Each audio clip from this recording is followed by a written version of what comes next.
देखो भाई, mathematical tools का लेक्चर 5th रहेगा अपना ये, और इसमें हम क्या पढ़ेंगे, डिफरेंशिएशन। आपको पता है 4th सेक्शन तक हम कंप्लीट कर चुके हैं, 5th और 6th सेक्शन एक साथ ही करवा देता हूँ मैं। सेक्शन 5th क्या है अपने लिए,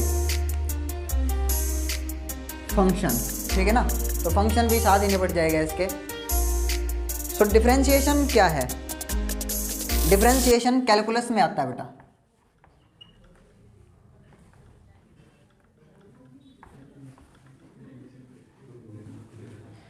डिफरेंशिएशन कैलकुलस में आता है। कैलकुलस एक मैथमेटिक्स की ब्रांच है भाई, जो पूरी की पूरी न्यूटन ने इन्वेंट की थी, मानिए आप। डिफरेंशिएशन, इंटीग्रेशन क्या चीज़ है, तो ये चीज़ आप 12th में पढ़ोगे कैलकुलस को। कैलकुलस में दोनों आते हैं, डिफरेंशिएशन और इंटीग्रेशन। तो कितनी इंपॉर्टेंट चीज़ है जो न्यूटन ने इन्वेंट की, न्यूटन ने पूरा मैथमेटिक्स डेवलप किया, यूँ मान लो आप, ठीक है ना। तो डिफरेंशिएशन और इंटीग्रेशन आप 12th में पढ़ोगे, लेकिन हमारे को 11th में इसकी ज़रूरत है।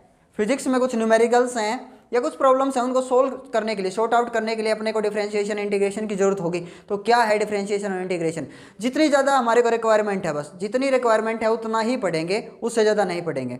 मैथमेटिक्स में इसका क्या यूज़ है वो नहीं पढ़ेंगे हम, बस समझेंगे कि डिफरेंशिएशन का मीनिंग क्या है, डिफरेंशिएशन को मैथमेटिक्स में कैसे यूज़ करते हैं और फिजिक्स में इसको कैसे यूज़ करते हैं, फिजिकल मीनिंग क्या है डिफरेंशिएशन का, और हाउ टू अप्लाई, कैसे अप्लाई करेंगे लास्ट में, उसके कुछ फॉर्मूले हैं, ठीक है ना। फॉर्मूले हम बाद में देखेंगे, सबसे पहले आपको समझाता हूँ डिफरेंशिएशन क्या है।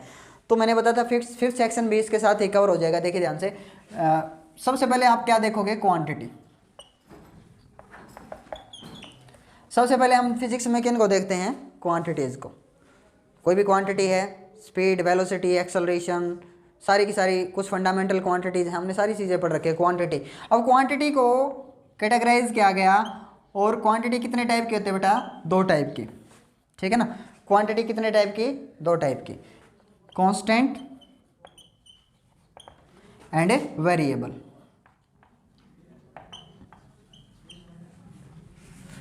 अब कांस्टेंट भी 2 प्रकार के होते हैं, 2 टाइप ऑफ कांस्टेंट, बताइए कौन कौन से। फर्स्ट है permanent constants. Permanent constants, permanent constant कौन से होते हैं, और जैसे एक का नाम पता चल गया आपको, दूसरे का भी पता लग गया होगा, टेम्परेरी। Temporary constants. तो परमानेंट कांस्टेंट्स कौन से हैं, जिनकी वैल्यू किसी भी क्वेश्चन में, किसी भी न्यूमेरिकल में, किसी भी सिचुएशन में बदलती ही नहीं है, that is why they are called a permanent constant. For example G, junior g, ठीक है। और क्या है, अरे जानते हो सारे, universal gravitational constant, R, gas constant, ठीक है। कोई भी कांस्टेंट है, बोल्ट्जमैन कांस्टेंट, के, ठीक है, पता है सभी को। और भी ऐसे बहुत सारे कांस्टेंट हैं जिनकी वैल्यू बदलती ही नहीं है, ठीक है। आर गैस कांस्टेंट नहीं पढ़ा है, पढ़ेंगे अभी, टेंशन मत लो, ठीक है। टेम्परेरी कांस्टेंट क्या है, जो सिचुएशन के अकॉर्डिंग बदलते रहते हैं, टेम्परेरी हैं। एक किसी पार्टिकुलर क्वेश्चन में वो वैल्यू क्या है, कांस्टेंट। फॉर एग्जांपल मान लीजिए आप किसी क्वेश्चन में आप देखते हो कि आटे का जो भाव है, आटा 20 रुपीज़ पर केजी, तो क्या आटा हर बार पूरे साल 20 रुपीज़ चलेगा। एक क्वेश्चन में 20 हो सकता है, दूसरे क्वेश्चन में 30 हो सकता है उसका रेट, चाहिए समझ में। तो उस क्वेश्चन के लिए, उसी क्वेश्चन के लिए वो क्या है, कांस्टेंट। तो वो दूसरे क्वेश्चन में बदल जाएगा, वैल्यू बदल सकती है। तो ऐसे कांस्टेंट क्या बोले जाते हैं, टेम्परेरी कांस्टेंट, चाहिए समझ में। और उनको किससे डिनोट करते हैं, x y z a b c, चाहिए समझ में। अब आते हैं वेरिएबल्स के ऊपर। वेरिएबल भी 2 टाइप के होते हैं। पहला वेरिएबल बताइए कौन सा होगा, इंडिपेंडेंट वेरिएबल, इंडिपेंडेंट वेरिएबल। और दूसरा वेरिएबल क्या है, डिपेंडेंट, डिपेंडेंट वेरिएबल और इंडिपेंडेंट। जैसे नाम से आपको पता लग रहा है, इंडिपेंडेंट मतलब स्वतंत्र, जिसकी वैल्यू इंक्रीज करेगी, अपने आप इंक्रीज करती चली जाएगी। और डिपेंडेंट क्या, कौन होगा, जिसकी वैल्यू इसके ऊपर डिपेंड करेगी। एक तो लगातार बढ़ते जा रहा है अपने आप, वो क्या है, इंडिपेंडेंट वेरिएबल, और एक क्या है, डिपेंडेंट, ठीक है ना। आई चीज समझ में। क्वांटिटी को हमने कैटेगराइज किया, क्वांटिटी 2 टाइप की होती हैं, कांस्टेंट और वेरिएबल। अब कांस्टेंट 2 टाइप के होते हैं, टेम्परेरी और परमानेंट कांस्टेंट्स।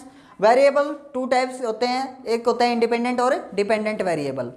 तो जैसे मैंने आपको बोल दिया y = 5x², चाहिए समझ में। तो यहाँ पे y क्या है बताइए, y क्या है, y की वैल्यू किसके ऊपर डिपेंड करती है, x के ऊपर। तो अगर आप x को 1 रखो 2 रखो तो x क्या है, इंडिपेंडेंट वेरिएबल, और x को 1 2 रखने से y की वैल्यू अपने आप चेंज हो जाएगी। तो फिर x इज इंडिपेंडेंट और y इज डिपेंडेंट वेरिएबल। चीज़ें समझ में, ये क्वेश्चन टू क्वेश्चन वेरी कर सकते हैं चीज़ें, जरूरी नहीं कि हर टाइम पे x ही क्या रहे इंडिपेंडेंट। भाई किसी क्वेश्चन में वो इंडिपेंडेंट हो सकती है कोई भी चीज़, और दूसरे क्वेश्चन में वही चीज़ क्या हो सकती है, डिपेंडेंट। जैसे मैं आपको समझाता हूँ, मान लीजिए एक गाड़ी चल रही है 20 मीटर पर सेकंड की स्पीड से, तो 20 मीटर पर सेकंड की स्पीड से गाड़ी चल रही है, तो एक सेकंड में कितना दूर जाएगी बेटा, 20 मीटर। ऐसे 2 सेकंड में कितना दूर जाएगी, 40 मीटर। 3 सेकंड में कितना जाएगी, 60 मीटर। कुछ आ रहा है समझ में। यानी कि इसमें आप देखो कांस्टेंट या ये इंडिपेंडेंट और डिपेंडेंट वेरिएबल कौन है और कांस्टेंट कौन है, उन सारी चीज़ों को आपने देखना है। इस क्वेश्चन में आप देख रहे हो टाइम लगातार बढ़ते जा रहा है, भाई टाइम का तो काम ही बढ़ना है, टाइम तो बढ़ेगा, इंडिपेंडेंटली बढ़ रहा है टाइम, 1 सेकंड 2 सेकंड 3 सेकंड। तो टाइम क्या है, इंडिपेंडेंट वेरिएबल। और उसके ऊपर कौन डिपेंड कर रहा है, डिस्टेंस। भाई अगर आप 10 सेकंड में कितना दूर जा सकते हो, 200 मीटर। चीज़ें समझ में। तो इन टाइम जो है इंडिपेंडेंटली इंक्रीज हो रहा है, और इस सिचुएशन में, इस क्वेश्चन में कौन डिपेंड कर रहा है, डिस्टेंस। चीज़ें समझ में। So distance is a function of A time, distance is a function of A time. तो चीज़ आएगी नहीं समझ में। अब जरूरी नहीं कि टाइम हर बार कांस्टेंट रहे, टाइम हर बार इंडिपेंडेंट वेरिएबल रहे, समझ में। टाइम जरूरी नहीं कि हर बार हर एक क्वेश्चन में इंडिपेंडेंट हो और डिस्टेंस डिपेंडेंट हो, बदल भी सकती है चीज़ें। ध्यान से देखिए, मान लीजिए आपको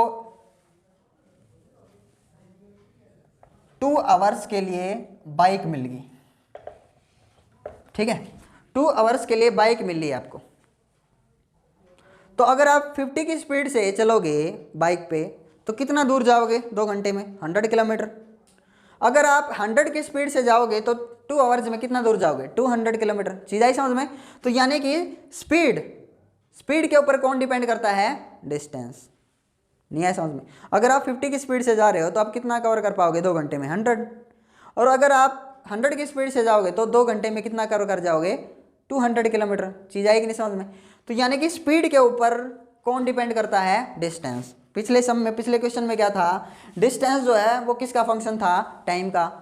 अब इस क्वेश्चन में टाइम तो क्या है, 2 आवर्स कांस्टेंट, टाइम कांस्टेंट है, 2 घंटे के लिए बाइक मिली है, 2 घंटे से 1 सेकंड ज़्यादा नहीं। तो टाइम की वैल्यू क्या होगी, टाइम क्या है यहाँ पे, कांस्टेंट। चीज़ आई समझ में। कौन डिपेंडेंट और कौन इंडिपेंडेंट, समझ में।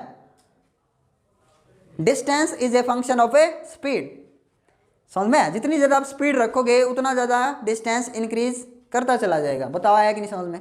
तो इंडिपेंडेंट और डिपेंडेंट वेरिएबल आपने देखने हैं। हर एक क्वेश्चन में कोई चीज़ इंडिपेंडेंट रहे जरूरी नहीं।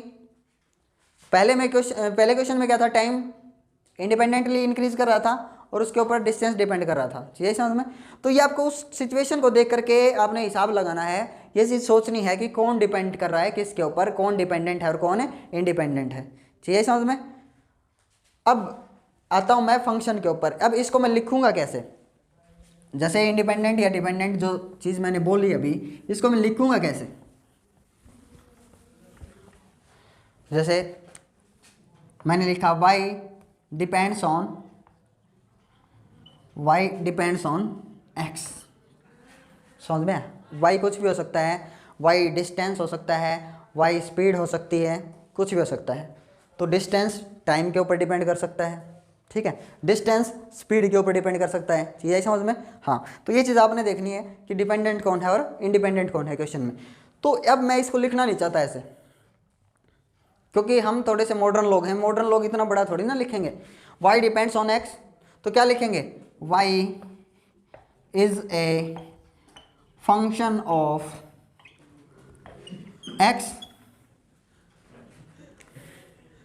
तो ये तो मॉडर्न का और भी ज़्यादा उल्लंघन हो गया, है ना। y is a function of x, और बड़ा हो गया ये तो। मैथमेटिकली हम इसको ऐसे लिखना पसंद नहीं करते, हम छोटा शॉर्ट में लिखना पसंद करेंगे। तो हम क्या करते हैं, शॉर्ट में लिखते हैं y is a function of x। ये है शॉर्ट में, फंक्शंस को ऐसे रिप्रेजेंट करेंगे हम। चीज़ समझ में। Y is a function of x, ये कोई क्वेश्चन नहीं है, कभी आप सोचो ये क्वेश्चन है या कोई इक्वेशन है, नहीं इट इज ओनली इन्फॉर्मेशन। ध्यान से सुन लो, ये कोई इक्वेशन नहीं है, यहाँ सिर्फ क्या है, इन्फॉर्मेशन। क्या इन्फॉर्मेशन दी गई है, वाई एक्स के ऊपर डिपेंड करता है, तो y is a function of a x. जैसे जैसे एक्स की वैल्यू आप बदलोगे वैसे वैसे वाई अपने आप चेंज होता चला जाएगा। चीज आई कि नहीं समझ में? मैंने लिखा y is a function of a x. अब मैं लिखना चाहता हूँ, मैं अब रियल फंक्शन के ऊपर आता हूँ। रियल फंक्शन क्या, आपको समझ में आ गया, एक्स की वैल्यू रखोगे जैसे जैसे ये वैल्यू बदलती चली जाएगी। अब मैं एक्स को थोड़ा सा चेंज करता हूँ, अगर मैं एक्स को थोड़ा सा चेंज करता हूँ तो वाई में भी चेंज होगा कि नहीं? If a little bit you are changing in x, x से आपने डेल्टा एक्स चेंज किया मान लो, है ना, तो एक्स से एक्स डैश मान लो, चाहे एक्स डैश चेंज किया आपने, तो लिटिल चेंज किस में होगा, फिर वाई में भी चेंज होना है। चीज़ समझ में? If you are changing x to x dash, then y also changes from y to y dash। चीज़ें समझ में? तो मैं देखना चाहता हूँ कि चेंज कितना हुआ है, तो चेंज कितना हुआ है, यहाँ पे आप देखोगे कितना चेंज हुआ है, x डैश माइनस एक्स, यहाँ पे कितना चेंज हुआ है, वाई डैश माइनस वाई। ठीक है, तो यहाँ x जो है, x इंडिपेंडेंट है और y डिपेंडेंट। तो जब आप x को चेंज कर रहे हो y भी चेंज होता है। कितना चेंज हुआ है, हम ये देखना चाहते हैं कितना चेंज हुआ है। रियलिटी में जानना चाहते हैं कि x को हमने x डैश चेंज किया तो y में कितना चेंज हुआ। तो इसके लिए आप देखो, change of y divide by change of x, ये करते हैं। हम ये देखना चाहते हैं कितना चेंज हुआ है। यहाँ देखो ऊपर क्या है, डिफरेंस ऑफ फंक्शन, या क्या लिख सकता हूँ मैं, चेंज इन फंक्शन। क्या है ऊपर, डिफरेंस या चेंज ऑफ फंक्शन। ठीक है, फंक्शन ऑफ x है ये, पता है ना, change of function divide by change of independent quantity. Independent quantity, ये इंडिपेंडेंट है, ये डिपेंडेंट है। तो हमेशा आप याद रखना, ऊपर किसका चेंज लिखोगे, फंक्शन का, और नीचे किसका, इंडिपेंडेंट का। तो आपको क्या मिलेगा, change in y dash y, आपको क्या मिलता है, change in x by x. आप देखना चाहते हो कि मैं थोड़ा सा चेंज करता हूँ एक्स को तो वाई में कितना चेंज हुआ। तो मैंने जब चेंज को चेंज से डिवाइड किया है तो ये क्या मिला है, इसको हम क्या बोलते हैं, इसको बोलते हैं differentiation of y with respect to x. इसको मैं ऐसा लिखूंगा। ठीक है अब मैं रियल चीज़ के ऊपर आए, यहाँ से यहाँ सीधा मैं देखना चाहता था कितना चेंज हुआ है। ठीक है, तो अब चेंज को चेंज से डिवाइड किया है, इसका मतलब क्या है मैं आपको बताता हूँ। देखिए ध्यान से, जो आप स्पीड, वेलोसिटी या एक्सेलरेशन का फॉर्मूला देखते हो वो है क्या, एक्चुअल में वो डिफरेंशिएशन है। देखो मान लीजिए मैंने 10 बजे एक गाड़ी को देखा, ठीक है, वो कितना डिस्टेंस पे थी, मान लीजिए 100 किलोमीटर, मेरे से या किसी पॉइंट से 100 किलोमीटर थी। अब वो चलना स्टार्ट करती है धीरे धीरे धीरे धीरे और चलने लगती है, और कितना डिस्टेंस कवर कर गई, 150। कुछ चीज़ आ रही समझ में? और ऐसे जब ऑब्जर्व किया मैंने तो उस टाइम पे टाइम क्या हो गया, चलो PM कर देते हैं। ठीक है, तो फिर बताइए इसकी पोजीशन में कितना चेंज हुआ, बताइए जो गाड़ी है उसकी पोजीशन में कितना चेंज हुआ। तो मैं क्या करूं, मैं चेंज इन पोजीशन, तो चेंज इन पोजीशन क्या है, 100 डिवाइड बाई 10, ये करूं क्या, पोजीशन में कितना चेंज हुआ, या फिर क्या करूं 150 बाई 12, क्या करूं, क्या करना चाहिए भाई, दोनों ही गलत हैं। गलत क्यों है, क्या ये पोजीशन नहीं है, पोजीशन है, ये पोजीशन नहीं है, क्या ये टाइम नहीं है। अगर आप निकालना चाहो चेंज इन पोजीशन, देखो ध्यान से, पोजीशन 100 से 150, position upon time, position upon time, तो पोजीशन अपॉन टाइम का रेशियो आपको क्या देगा, स्पीड या वेलोसिटी। अरे अगर आप इस गाड़ी की स्पीड निकालना चाहते हो तो स्पीड कैसे निकलेगी, पोजीशन अपॉन में टाइम, तो दोनों ही पोजीशन है, दोनों ही पोजीशन और टाइम से क्या कर दिया है मैंने, डिवाइड कर दिया है। तो ऐसे तो नहीं आया अपना आंसर, तो हम क्या करते हैं, चेंज को चेंज से डिवाइड करते हैं। देखो ध्यान से, चेंज इन पोजीशन, क्या लगाओगे यहाँ पे, change in position divided by change in time. अभी अभी यही तो बोला था मैंने, ऊपर क्या है चेंज ऑफ फंक्शन और नीचे क्या है change of independent quantity. Time तो लगातार बढ़ते जा रहा है, 10 बज गए, 12 बज गए, 2 भी बजेंगे, ऐसे है ना, टाइम तो लगातार बढ़ते जा रहा है। तो उसके ऊपर कौन डिपेंड कर रही है, इसकी पोजीशन। तो आप जब आप स्पीड या वेलोसिटी निकालते हो तो पोजीशन अपॉन टाइम नहीं करते हो, क्या करते हो, change in position divided by change in time. नीचे इंडिपेंडेंट और ऊपर डिपेंडेंट, कुछ आ रहे समझ में। तो ऐसे जब आप करोगे तो उसकी स्पीड निकल आती है, क्या निकलेगी, वेलोसिटी बोल सकता हूँ या फिर स्पीड। तो वेलोसिटी इज इक्वल्स टू क्या आ जाएगा, change in position, change in position upon में चेंज इन टाइम। कुछ आया कि नहीं समझ में भाई। चेंज को क्या लिखेंगे, delta x by delta T. अब देखो कितना चेंज है, 50। फाइनल पोजीशन माइनस है initial position, final position minus है इनिशियल पोजीशन, यही तो लिखा है मैंने। y को जब चेंज किया था हमने, y dash minus y, y dash minus y divided by x dash minus x, x dash minus x, कितना आया बताइए, 12 माइनस 10। चेंज इन टाइम कर रहे हो तो कितना आएगा, 50/2। तो इस गाड़ी की स्पीड कितनी आई भाई, कुछ आ रहे समझ में, 25 किलोमीटर पर आवर। बोलो आए समझ में। तो जब आप स्पीड निकालते हो तो क्या है वो डिफरेंशिएशन है, differentiation of position with respect to time. कुछ आया कि नहीं समझ में, आया, ठीक है, ये है डिफरेंशिएशन। अगर आप एक्सेलरेशन देखो, एक्सेलरेशन क्या है, एक्सेलरेशन का फॉर्मूला जानते हो सारे, क्या है, चेंज इन वेलोसिटी अपॉन में चेंज इन टाइम। पढ़ रखा है कि नहीं, 9th क्लास से पढ़ते आ रहे हैं। एक्सेलरेशन क्या है, तो एक्सेलरेशन क्या है, differentiation of velocity with respect to time. बताओ आया कि नहीं समझ में। Differentiation of y with respect to x, क्या लिखूंगा मैं इसको, differentiation of y with respect to x। तो differentiation of one quantity with another quantity आपको क्या देगी, कोई एक दूसरी चीज़ मिलेगी आपको। कुछ यही चीज़ समझ में आया कि नहीं आया, ठीक है। अभी देखो इसका मीनिंग देखते हैं हम।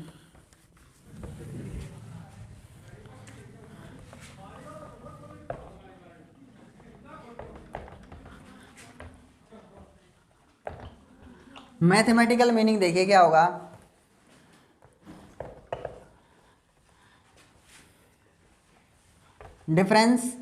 डिफरेंशिएशन या डिफरेंस ऑफ फंक्शन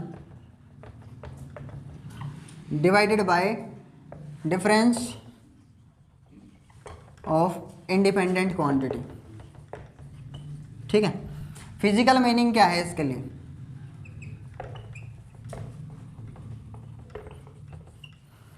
ठीक है, जैसे वेलोसिटी का ही था अपने पास, ठीक है, या एक्सेलरेशन का है, तो डिफरेंशिएशन ऑफ वेलोसिटी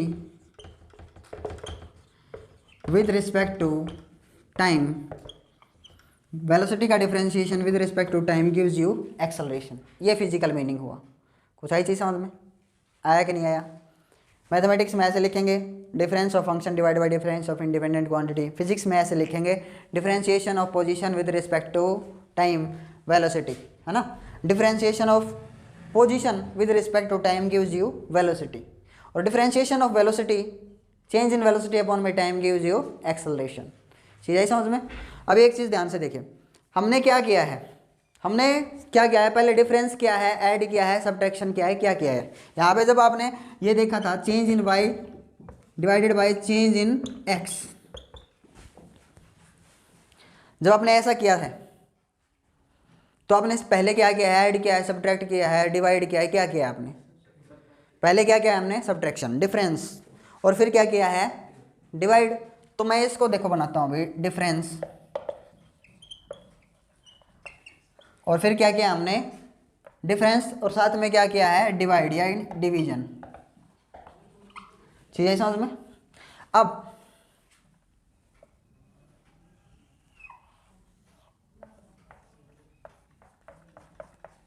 क्या बन गया, डिफरेंशिएशन। कुछ चीज़ आई समझ में। दो ऑपरेशन एक साथ करते हैं हम, क्या, सब्ट्रैक्ट और डिवाइड, समझ में। और जब आप डिफरेंस प्लस डिवीजन करते हो तो इसको काट दिया जाएगा और फिर क्या बन जाता है, डिफरेंशिएशन, और फिर इसके थोड़ा सा मॉडिफाई करके स्पेलिंग चेंज कर दी जाती है। समझ में आया? तो डिफरेंशिएशन में क्या क्या करते हैं हम? सबसे पहले सब्ट्रैक्ट फिर डिवीजन। समझ में? इसकी जस्ट उल्टी प्रोसेस क्या है? इंटीग्रेशन। इंटीग्रेशन में उल्टा होगा, मल्टीप्लाई करेंगे और फिर क्या करेंगे? ऐड। नहीं आया समझ में? सबसे पहले इसमें क्या करना है, ठीक है, ऐसे आप चले, क्या मिला आपको? डिफरेंशिएशन। अब इसकी जस्ट उल्टी प्रोसेस, इसकी जस्ट उल्टी प्रोसेस ऐसे चलना है आपने। इसका जस्ट उल्टा क्या करना है? मल्टीप्लाई, फिर क्या करना है? Add, addition. Multiplication plus addition gives you integration. चाहिए समझ में? ठीक है ना? तो ये जस्ट उल्टी प्रोसेस है, बहुत ईजी है भाई।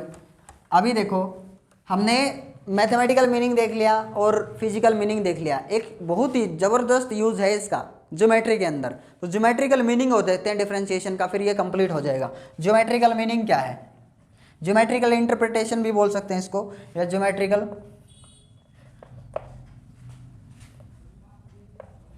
ज्योमेट्रिकल मीनिंग, ये समझाना बहुत ही ज़रूरी है।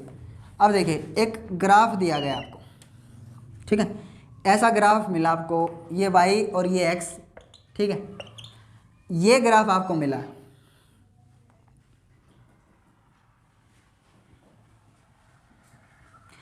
तो पूछ सकता है, जब x की वैल्यू 3 थी या 4 थी, उस टाइम पे आपने स्लोप निकालना है। ध्यान से सुन लो, स्लोप जब x की वैल्यू कितनी है? 3, तो स्लोप निकालना है आपने 3 के लिए। तो ये रहा स्लोप 3 के लिए। थोड़े से डिस्टेंस के लिए ये कर्व्ड लाइन क्या है? As a straight line behave करेगी। अब स्लोप कैसे निकालते हैं? सभी को पता है क्या होता है स्लोप। स्लोप क्या होता है? tan theta. मैंने बता रखा था नहीं? Slope is tan theta, tan theta मतलब स्लोप। और tan थीटा क्या होता है? परपेंडिकुलर अपॉन में बेस। पता है सभी को? तो कौन सा परपेंडिकुलर, कौन सा बेस? तो ये रहा बेस और ये रहा परपेंडिकुलर। कुछ आया नहीं समझ में? देखो, 3 पे आप क्या निकालना चाहते हो? ये स्लोप निकालना चाहते हो 3 के लिए। तो स्लोप कैसे निकलता है? परपेंडिकुलर बनाओ और क्या बनाओ? बेस। स्लोप आ जाएगा tan थीटा। तो ये परपेंडिकुलर बना दिया हमने। यहाँ पे देखो, ये y, ये y, ये y और ये कर दिया y डैश चेंज। और ये दिख रहा है आपको, ये क्या है? ये x और यहाँ कितना है? x dash. ये क्या है? चेंज इन y। और ये यहाँ कितना है? ये, अरे ये डेल्टा y और ये कितना है? Delta x। चाहिए समझ में? तो आपको स्लोप मिल जाएगा। स्लोप यानी कि tan थीटा क्या होगा? बताइए। परपेंडिकुलर अपॉन में बेस। आई नहीं चाहिए समझ में? अब प्रॉब्लम क्या है? ध्यान से देखो, अभी जो आपने स्लोप निकाला है वो ठीक है, स्लोप निकाल दिया आपने। तो स्लोप आपने निकाला, कैसे निकाला? थोड़े से डिस्टेंस के लिए, ध्यान से देखो, थोड़ा सा डिस्टेंस एज ए कर्व्ड न मान करके कैसा माना जाएगा? स्ट्रेट।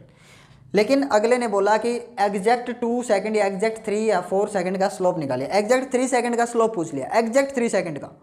तो इसको क्या करते हैं? जूम करेंगे इसको, थोड़ा सा और जूम करेंगे इसको। तो इसको जूम क्या, अभी देखो ऐसा था, ये ऐसा, इसको जूम करके दिखा रहा हूँ मैं, ठीक है। अभी जो आपने स्लोप निकाला वो स्लोप ये है, ये वो एग्जैक्ट स्लोप नहीं है, वो एवरेज स्लोप है। ये एग्जैक्ट स्लोप तो ये है, और ये क्या है? एवरेज निकाला आपने, इसको स्ट्रेट कर दिया है सीधा। चीज़ समझ में? तो अब पूछेगा एग्जैक्ट 3 सेकंड या एग्जैक्ट 3x पे, x की वैल्यू 3 है, उस टाइम पे स्लोप निकालिए। तो हम क्या करते हैं? थोड़ा सा एक पॉइंट इधर चूज करते हैं। स्लोप निकालना है आपने यहाँ पे 3 सेकंड का, देखो यहाँ पे। तो आपको क्या चाहिए? चेंज इन y और चेंज इन x। तो चेंज के लिए आपको थोड़ा सा डिस्टेंस तो लेना पड़ेगा ना, आगे और पीछे। 3 के थोड़ा सा आगे और थोड़ा सा पीछे, y के थोड़ा सा ऊपर और थोड़ा सा नीचे। एग्जैक्ट यहाँ निकालना था, एग्जैक्ट 3 के लिए। तो आपको तो क्या चाहिए? परपेंडिकुलर चाहिए। तो क्या करोगे? थोड़ा सा इस डिस्टेंस से थोड़ा सा ऊपर और नीचे चलोगे, तभी तो चेंज इन y आएगा, चेंज इन y निकालने के लिए, है ना? हाँ, तो एग्जैक्ट 3 सेकंड के लिए जब स्लोप पूछा तो क्या किया? थोड़ा सा उसके थोड़ा सा आगे थोड़ा सा पीछे ऐसा कंसीडर कर लिया। ये है डेल्टा y और ये क्या है? Delta x।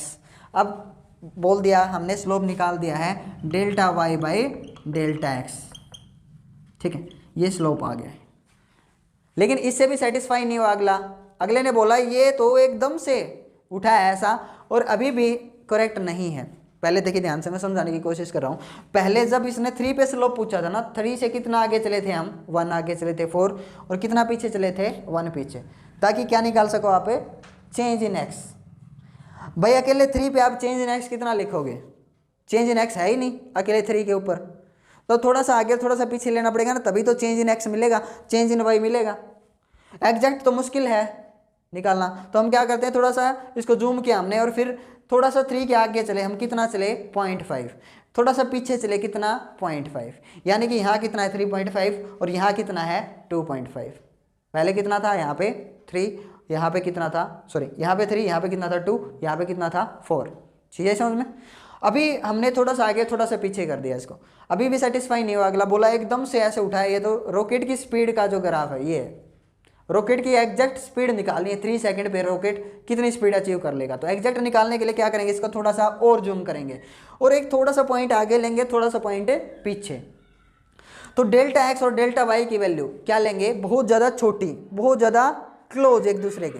कुछ आएगा नहीं समझ में, इसको और जूम करेंगे, देखो आप इसको और जूम करो, आप थोड़ा सा जूम करो, ये 3 यहाँ पे है, तो आप क्या करो 3 से थोड़ा सा पीछे और थोड़ा सा आगे डेल्टा एक्स निकालने के लिए, समझ में आया, बहुत छोटा कर देंगे ना इस गैप को, बहुत छोटा कर देंगे, तभी तो एग्जैक्ट 3 सेकंड का स्लोप आएगा अपने पास। तो डेल्टा एक्स को हम कितना कर देंगे, बोला कितना आगे और कितना पीछे लें, कितना छोटा कर दें इसको। पहले डेल्टा एक्स अपना कितना था, देखो ध्यान से, यहाँ इस केस में डेल्टा एक्स एक पीछे एक आगे कितना था 2, इस केस में कितना हो गया है 2.5 और 3.5 कितना हो गया है 1 हो गया है। डेल्टा एक्स को और छोटा करना है, डेल्टा एक्स को और छोटा करें, कितना करते हैं, अगर अब 1 था, हो सकता है अगले में क्या कर दिया हमने हाफ, बोला उससे भी छोटा करो, कितना कर दें 0.1 कर दें, तो बोला नहीं 0.001 कर दो, और छोटा करो। तो फिर हिमांशु और बोल पड़ा है नहीं सर 0.001 कर दो, और छोटा करो डेल्टा एक्स, तभी एक्यूरेट 3 सेकंड का स्लोप आएगा। चीज़ है समझ में। हाँ, अगर ये टाइम है और ये अगर डिस्टेंस है, तो पोजीशन अपॉन टाइम का ग्राफ आपको क्या देगा, स्पीड। चीज़ है समझ में, पोजीशन अपॉन टाइम का ग्राफ आपको क्या देगा, स्पीड, और एग्जैक्ट 2 सेकंड की स्पीड निकालनी है। तो हमने डेल्टा टी या डेल्टा एक्स को क्या करना है, बहुत ही छोटा। कितना छोटा करेंगे, अप्रोचेज टू 0, बहुत छोटा कर देंगे। आर्ग्यूमेंट को खत्म करने के लिए हमने क्या वर्ड यूज कर लिया, अप्रोचेज टू 0, लिमिट पुट कर दी कि उससे जस्ट थोड़ा सा नीचे जाओगे आपको क्या मिल जाएगा 0। 0 कर देंगे तो सारा सिस्टम गड़बड़ा जाएगा अपना, 0 कर नहीं सकते डेल्टा एक्स और डेल्टा वाई को। अगर आपने डेल्टा एक्स या डेल्टा वाई को 0 कर दिया, इसको 0 कर दिया, इसको नहीं किया, तो something upon 0 is infinite, undefined. इसको 0 कर दिया, इसको 0, तो आपने स्लोप 0 कर दिया, इसका मतलब। तो आपने डेल्टा एक्स और डेल्टा वाई की वैल्यू कितनी छोटी लेनी है, वो छोटी, कितनी छोटी है, अप्रोचेज टू 0, और लिमिट पुट कर दी हमने यहाँ पे। तो स्लोप एग्जैक्ट 2 या 3 सेकंड के लिए जो स्पीड निकालनी थी, उसका स्लोप डेल्टा वाई मेरे लिए क्या है, मैं पोजीशन मानता हूँ ये x, और अभी डेल्टा टी। ठीक है समझ में। और इसकी limit delta T, limit delta T की जो लिमिट है, टी अप्रोचेज टू कितना कर दिया है 0। चीज़ है समझ में, limit delta T approaches to क्या कर दिया है 0।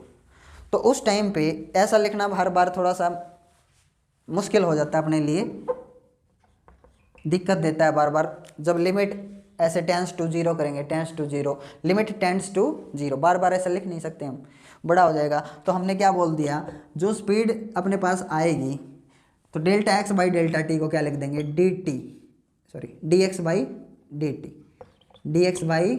टी। ये जो वेलोसिटी आपको मिलेगी, ये वेलोसिटी एग्जैक्ट 2 सेकंड की वेलोसिटी आपको, या 3 सेकंड की वेलोसिटी, कितने पे पूछे, एग्जैक्ट 3 सेकंड पे, एग्जैक्ट 5 सेकंड पे आप निकाल सकते हो। क्या करके, D x by d T, very small change को क्या लिखते हैं हम, D x by d t. चीज़ है समझ में, बहुत छोटे चेंज को, और बड़े चेंज को किससे रिप्रेजेंट करते हैं, delta y by delta x. तो हम ऐसा लिखना नहीं चाहते कि हमने डेल्टा टी की लिमिट को क्या कर दिया है, अप्रोचेज टू 0, तो बहुत छोटा हो गया है, तो इसको ऐसे मॉडिफाई करके क्या लिख दिया, d x by d t. चीज़ है समझ में। और इस टाइम पे जो आपको स्पीड या वेलोसिटी मिलेगी, ये कौन सी स्पीड या वेलोसिटी बोली जाती है, इंस्टेंटेनियस। उसी क्षण, उसी मोमेंट पे जो स्पीड है वो क्या बोली जाएगी, इंस्टेंटेनियस। चीज़ है समझ। जैसे आप यहाँ से दिल्ली जा रहे हो मान लो, तो आप पूरे के पूरे डिस्टेंस में क्या स्पीड एक जैसी रखोगे, कहीं आपने 50 रखी होगी, कहीं आपने 100 रखी होगी। तो एक इंस्टेंट पे आपने देखा आपकी स्पीड कितनी थी, 50 उस क्षण, तो वो क्या है, इंस्टेंटेनियस स्पीड। जिस क्षण मैंने मीटर को देखा उस टाइम पे मेरी स्पीड कितनी थी, 20। आपने देखा 20 मिनट बाद आपकी स्पीड जो थी वो 100 पे थी, उस मोमेंट पे आपकी स्पीड जो है वो क्या बोली जाएगी, उस टाइम पे वो स्पीड क्या है, इंस्टेंटेनियस। तो एग्जैक्ट 3 सेकेंड पे जो स्पीड है एग्जैक्ट को बहुत छोटा कर दिया ना आपने इसको, यही तो डिफरेंशिएशन है। डिफरेंस किया आपने, बिना डिफरेंस के आप निकाल ही नहीं सकते, तो ये डिफरेंस ही तो है। कुछ आई चीज़ समझ में? तो ज्योमेट्रिकल मीनिंग ये है। तो ज्योमेट्री में हम ऐसे यूज़ करते हैं dx/dt, चीज़ें समझ में। और ऐसे इसका एग्जैक्ट स्लोप आ जाएगा आपका 3 सेकेंड का। अब मैंने ये बता दिया कि जो x है वो t के ऊपर डिपेंड कर रहा है, दिख रहा है आपको? ये क्या है, डिपेंडेंट, और ये क्या है, इंडिपेंडेंट। अभी मैं x की वैल्यू लिखता हूँ, जैसे x की वैल्यू मैंने लिख दी x = 5t² - 5। ध्यान से देखो, अगर ऐसा लिख दिया है तो इसका सॉल्यूशन क्या आएगा, x की वैल्यू यहाँ रखो, इसका dx/dt निकालोगे तो इसकी वैल्यू निकल के आएगी dx/dt। जब आप करोगे इसका तो इसकी वैल्यू निकल के आती 10t, ठीक है, और इसका क्या हो जाएगा 0, ठीक है। तो जब ऐसे डिफरेंशिएशन आएगा तो डिफरेंशिएशन के कुछ रूल्स हैं, जब सॉल्व करोगे डेरिवेटिव्स को तो क्या रूल्स होंगे नेक्स्ट वीडियो में पढ़ेंगे। Thank you for watching this video.